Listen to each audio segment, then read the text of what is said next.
Had to make a quick little stop at the old Walmart. We got the new Red Bull flavor. This is the pink edition. I'm a big fan of Red Bulls. Let's try it out. I'm gonna give this one a 5 out of 10. It is not that great. It tastes kind of chalky, but it's all right.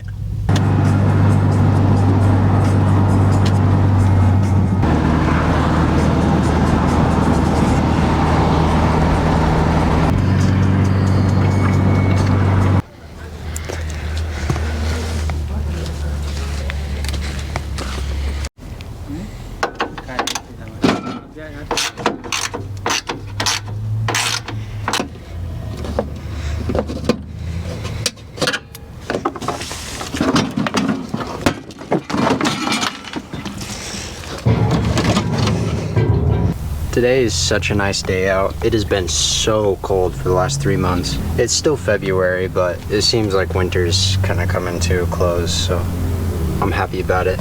Anyways, we got the bumper off the Legacy. I'll explain to you why I got that bumper in a little bit, but I want some side skirts for it too. I planned on taking these side skirts off this Outback here, but it seems like all of them are held up by the side skirt, so there's no chance I'm getting those off. I found this Baja over here, and the side skirts seem to be a little different than the Outbacks. They might even look better, honestly. I don't know. I want to take them though, and then match them up to see if they're the same size.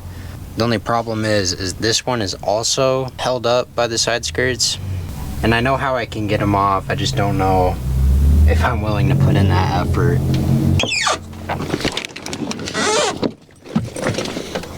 We do have this engine crane over here, very close by, and I could use it to lift the car up and move the blocks.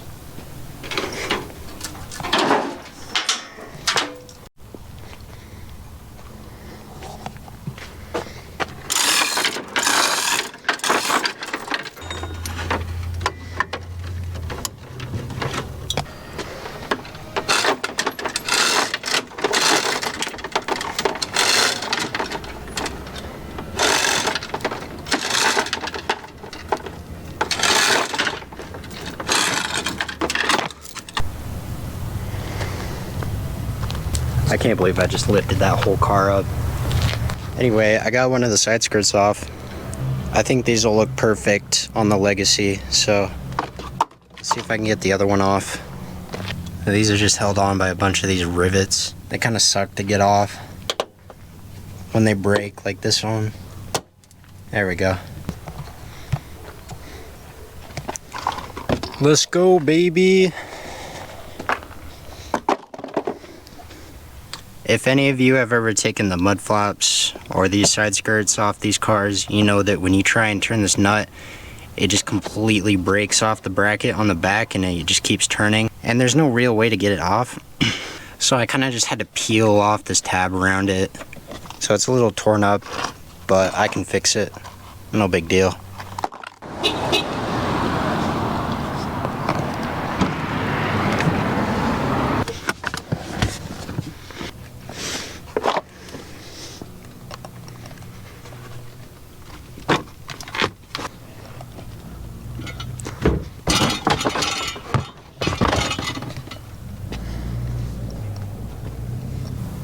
Good to go.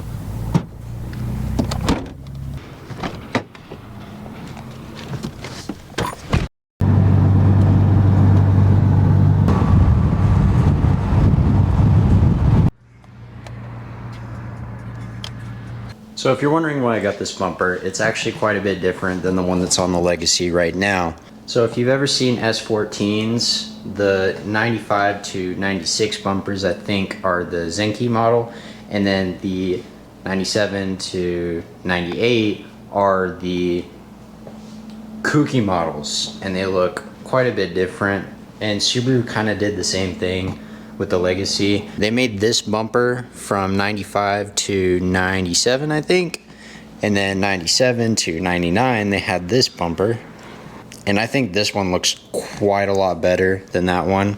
They basically came with their own lips and they kind of extend out farther. See how that one doesn't extend very far? It just kind of goes up at an angle. It just doesn't match the flow of the body lines really well like this one does. Now, if any of you have paid attention to all the other videos, you would have seen that I have the exact same thing hanging up right here. And the answer to that is, I make very bad decisions. I went to the junkyard to get this one about a few months ago.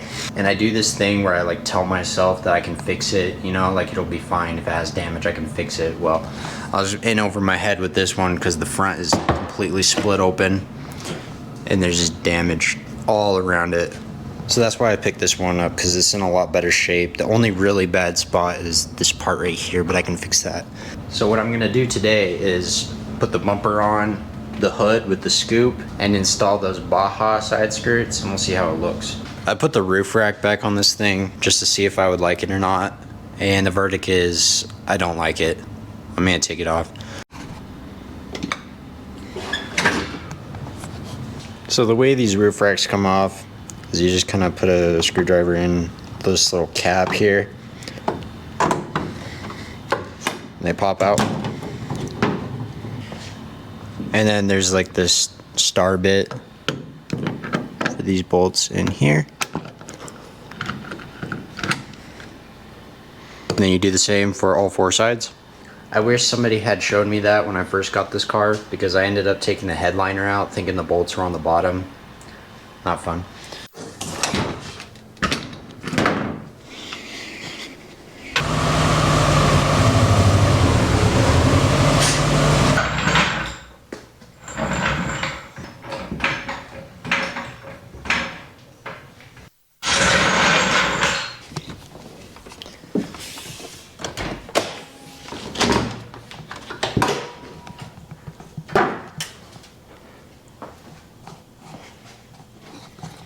She a bit dirty.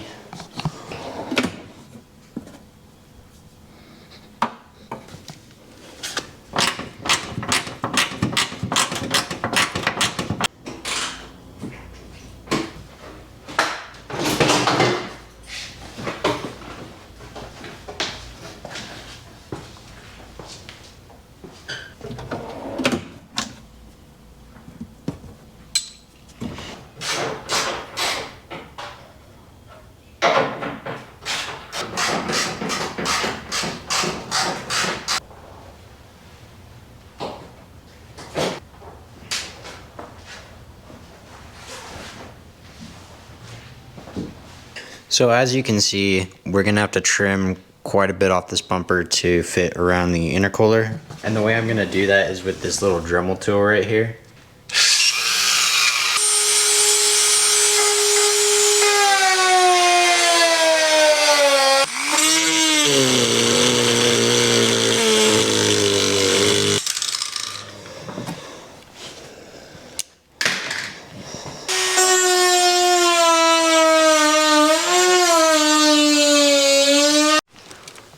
Alright, it's starting to get somewhere. We're starting to fit. There's just a few small places where it's still hitting. About right here. Just extend that a little bit.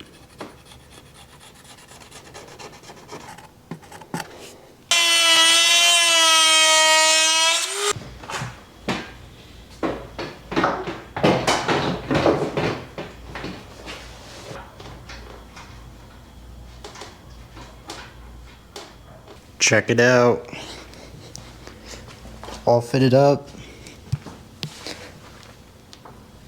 I took off the bumper again and I'm gonna go around the cuts with some sandpaper just to get all this extra material off.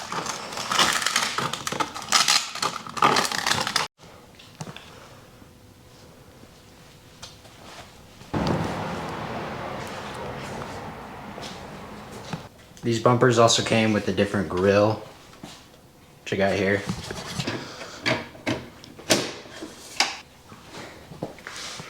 Woo! Yeah, that looks nice. Next order of business is the hood. And I'm not gonna be using this hood because I have a GT hood laying around.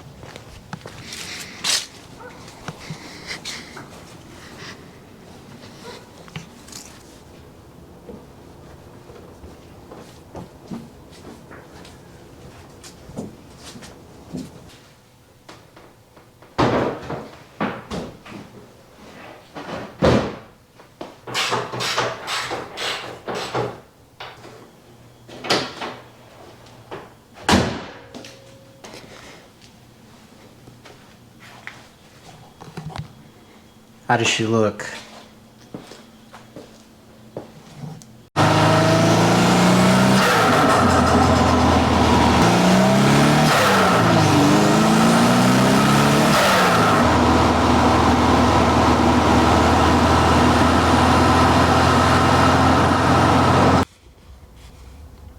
I'm at the junkyard again. I found this sweet little Legacy here.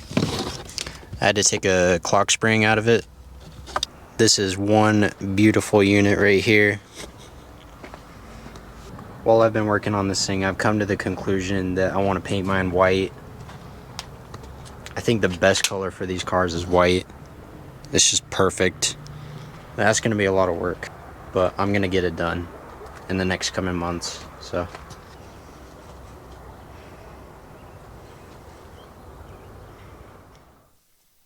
Really sad to see these things go. Very slept on car, I will say.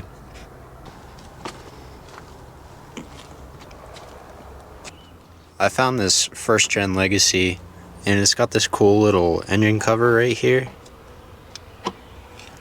It's a EJ22, same as mine. Would look pretty sick. So I guess just attached with these brackets right here.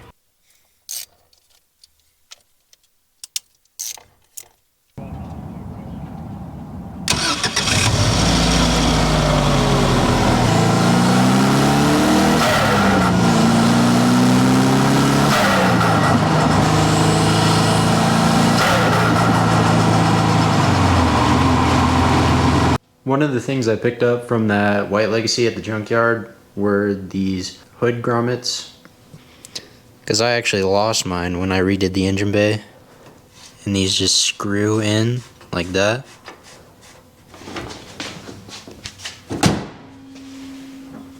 Next thing is replacing this clock spring. I'm going to start by taking the little panel under the steering column out. Take this hex bit and put it on your ratchet.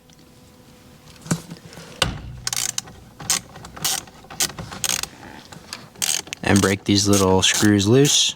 Also, it should go without saying, disconnect your battery so your airbag doesn't go off. 18mm nut. Just like that. And now there are 4 screws holding this trim on.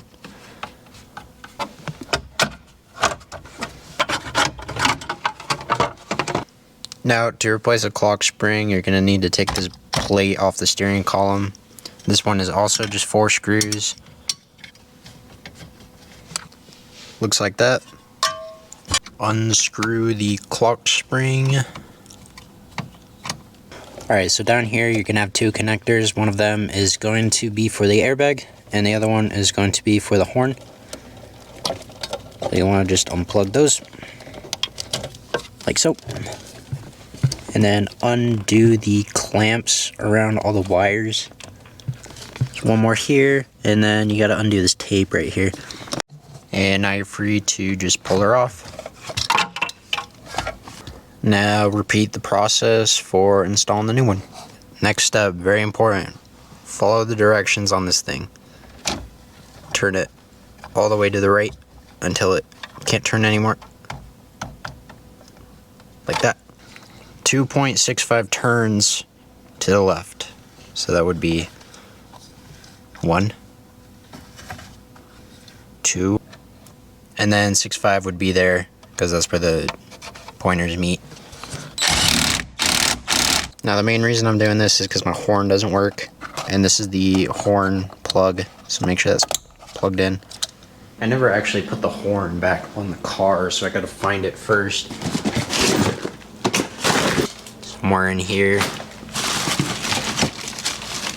Oh, look at that. Beautiful.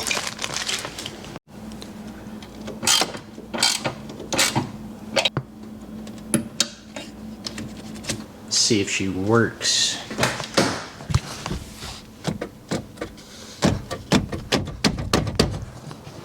It doesn't work. Alright, I figured out why the horn doesn't work. It needs to be grounded. And normally it's grounded by where it bolts onto the car, but since I painted over it, there's no metal on metal contact. So I just need to scrape all the paint off with this little toothbrush. All right, check this out.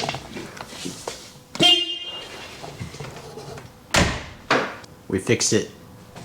Now, I'm not an aggressive driver by any means, and I think road rage is the worst choice you can ever make, but I have had somebody back into me at a stoplight before, so that's why a horn is really important to me. So these are the side skirts that I picked up off that Baja. I did try and mock them up a little bit, but I think I'm just gonna put those on at a later date, probably around the time we get the car painted, or maybe I won't even put them on at all. We'll see. I actually don't mind how it looks right now. I also never showed this, but I actually put an Outback interior on this thing. So we got the purple seats and we got the door cards with this nice stitching. I like that sort of retro vibe it gives the car. That's all I have for you today though, so let me know your thoughts below and I will see you next time.